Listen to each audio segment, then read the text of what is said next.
September 1945, Bavaria, Germany. A classified memo lands on Eisenhower's desk. Subject: General Patton, Security Risk Assessment. The report contains 3 photographs. Photo 1.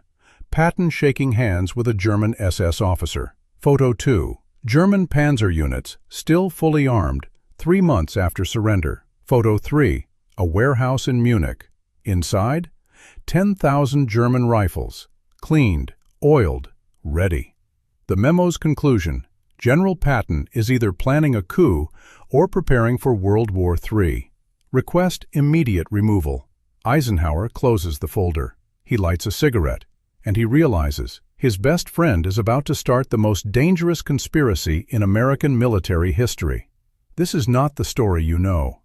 This is the story of what actually happened in the 90 days between VE Day and Patton's firing. The classified documents, the secret unit, the plan that NATO would adopt, 10 years too late. May 10, 1945. 2 days after victory in Europe. Location: American Zone, Bavaria. Standard procedure: all German units disarmed, disbanded, sent to POW camps. But in Patton's sector, something different happened. Let me show you a document most historians miss. 3rd Army After Action Report, May 1945. Page 187. 11th Panzer Division, 4,200 men.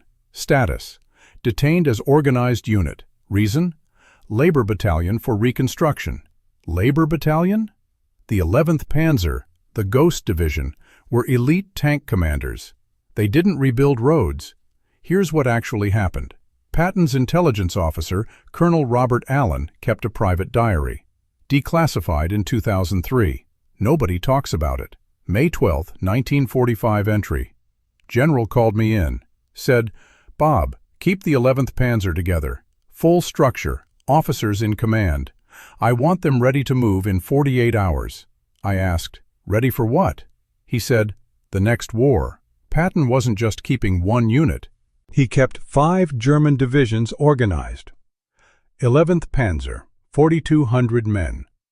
17th SS Panzer Grenadier, 3,800 men. Führer Grenadier Brigade, 2,100 men. 6th Mountain Division, 5,000 men. Remnants of Panzer Lehr, 1,900 men. Total, 17,000 German combat troops, organized, armed, under covert American supervision.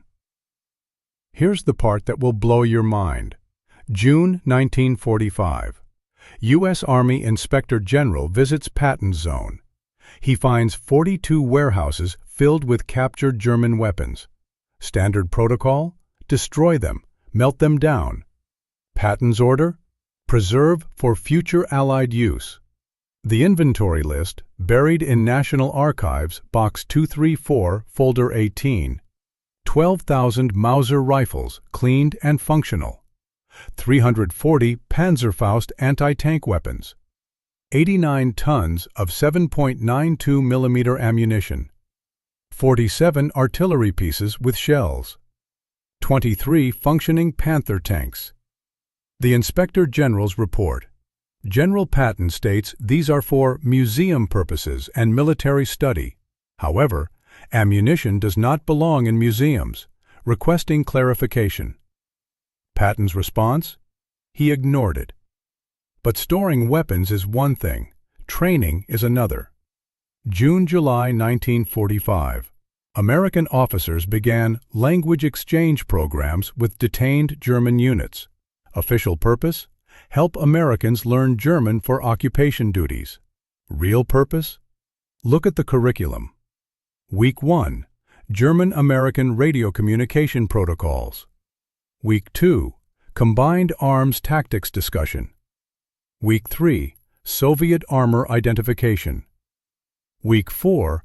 Theoretical joint operation planning. A German officer from the 11th Panzer, Lieutenant Hans Schmidt, wrote in his memoir published in 1982, mostly ignored. The Americans weren't guarding us, they were preparing us. We practiced coordinated movements. We studied maps of Poland. We knew what was coming. The smoking gun comes from Patton's own diary. June 7, 1945. Visited the 11th Panzer. Good soldiers, better than half my own men. Their general, von Wietersheim, understands the Russian. We discussed tactics for 2 hours. If Ike gives the word, I can have 2 armored corps rolling east in 72 hours. 1 American, 1 German. The Russians won't know what hit them. Patton was building an army, in secret, with the enemy we just defeated. Everyone knows Churchill ordered a study of attacking Russia. What they don't know, he ordered 2 studies. Study number 1, Operation Unthinkable, the official one. May 22, 1945. Joint Planning Staff conclusion. To achieve limited success would require total population and economic mobilization, use of German divisions, 10 to 12 reorganized Wehrmacht divisions, offensive action by July 1st, risk assessment, extreme. Historians always say, Churchill read it and gave up. Wrong. Study number 2, Operation Unthinkable, revised, the one nobody mentions. July 8, 1945. Declassified only in 1998. Barely discussed. The Chiefs of Staff produced a second analysis. Alternative scenario, defensive posture with German rearmament. If Soviet aggression occurs 1946 to 1947, reorganized German military units under Allied command could provide 200,000 to 300,000 troops for Western European defense. Recommendation: maintain cadre of German officers, stockpile equipment, begin covert reorganization. Churchill wrote in the margin, "This we can do, quietly, begin immediately." June 1945. British Field Marshal Bernard Montgomery visits Patton. Official purpose: coordination of occupation zones. What actually happened? Patton's aide, Charles Codman, recorded it. Monty and the general spoke privately for 90 minutes. When Monty left, Patton was energized. He said, "The British get it.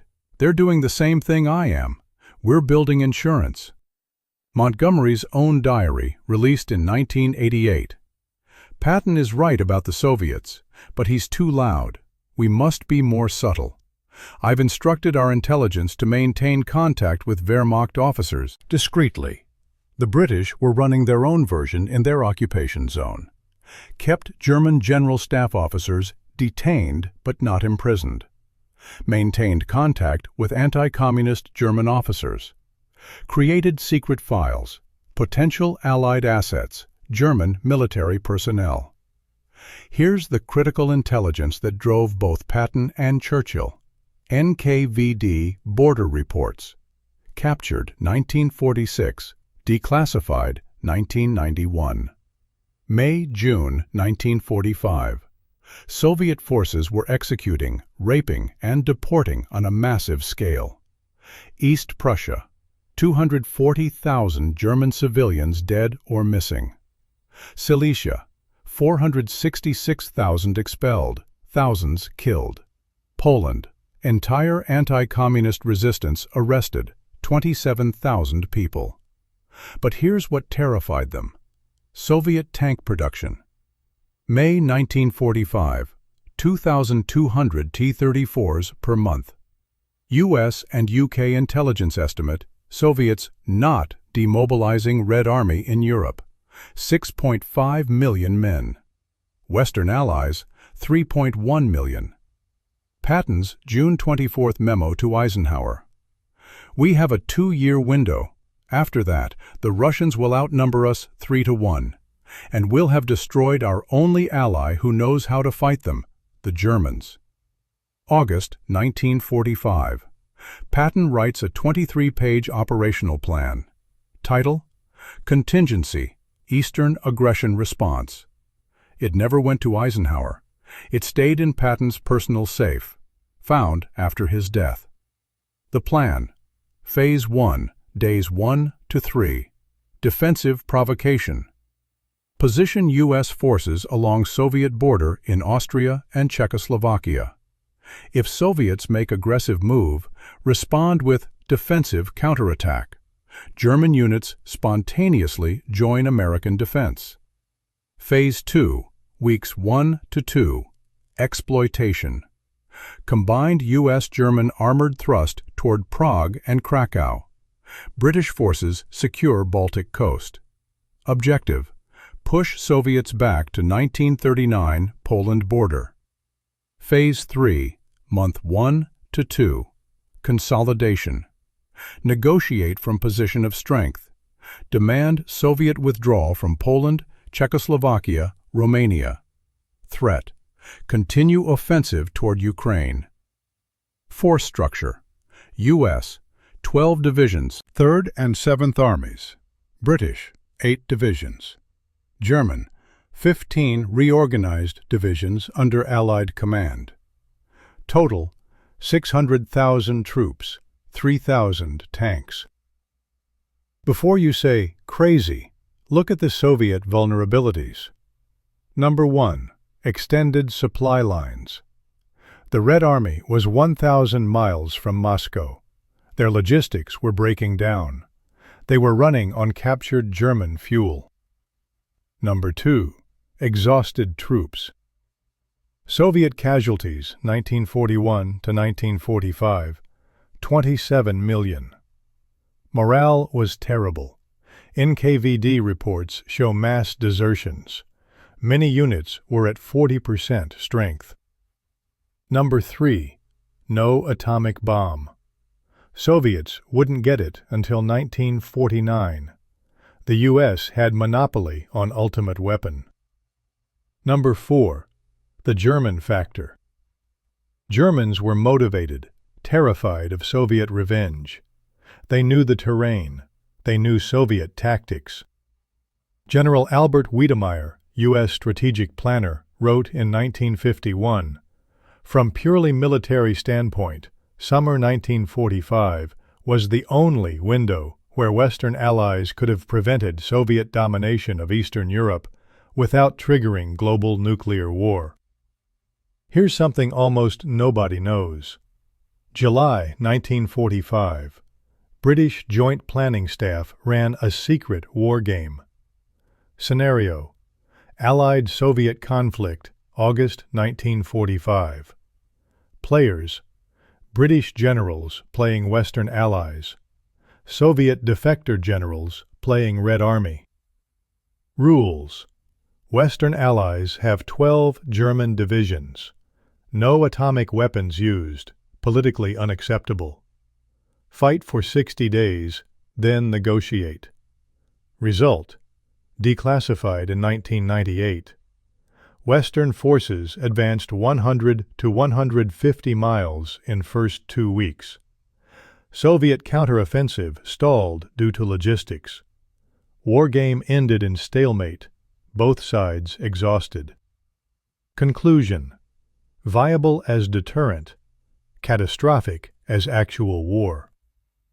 Churchill's response: a stalemate is better than slavery, but the Americans will never accept it. And that was the problem.